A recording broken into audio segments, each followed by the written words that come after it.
Welcome to Tamil story box. இன்னைக்கு நம்ம என்ன கதை பார்க்க போறோம்னா, ஒவ்வொருத்தரும் நம்ம வாழ்க்கையில பணத்து பின்னாடியும் பொருள் பின்னாடியும் ஓடிட்டு இருக்கோம். நம்மளே கவனிச்சுக்க கூட நமக்கு டைம் இல்லை.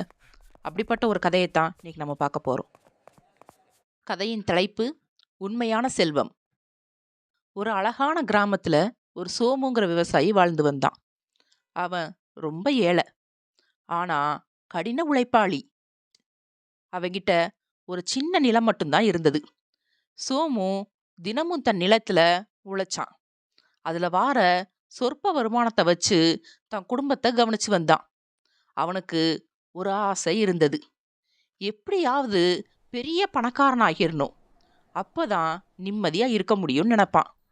ஒரு நாள் அந்த ஊருக்கு ஒரு பெரிய ஞானி வந்தார்.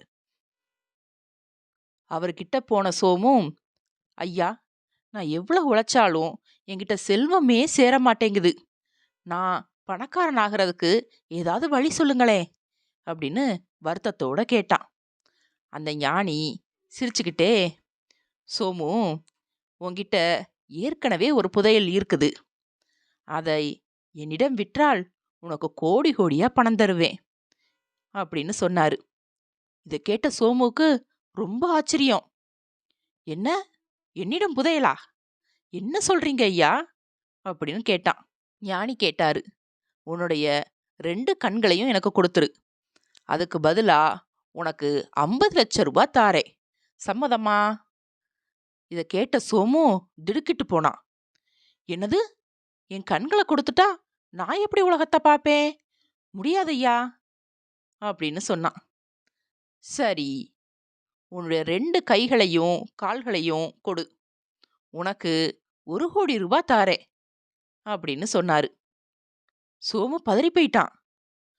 ஐயா, கையும் காலும் இல்லைன்னா நான் எப்படி வேலை செய்வேன்?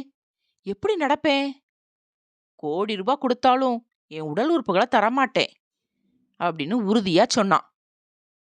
இப்போ ஞானி மென்மையா சிரிச்சுக்கிட்டே கேட்டாரு, பாத்தியா சோமு, கோடி ரூபாய் கொடுத்தாலும் தரமாட்டேன் அப்படின்னு சொல்லும் அளவுக்கு மிகச்சிறந்த உடல் ஆரோக்கியத்தை இறைவன் உனக்கு கொடுத்திருக்காரு. இந்த ஆரோக்கியமான உடல் தான் உன்னுடைய முதல் செல்வம்.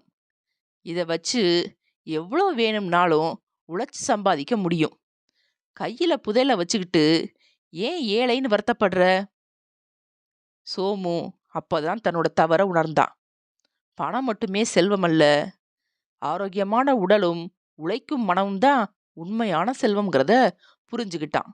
அன்னையிலிருந்து அவன் ரொம்ப மகிழ்ச்சியா வாழத் தொடங்கினான். நோயற்ற வாழ்வு தான் குறைவற்ற செல்வம். நம்ம கிட்ட இருக்கிறத வச்சு திருப்தி அடைஞ்சு உழைப்பால முன்னேறணும். இந்த கதையில இருந்து நீங்க என்ன கத்துக்கிட்டீங்கிறத கமெண்ட்ல சொல்லுங்க.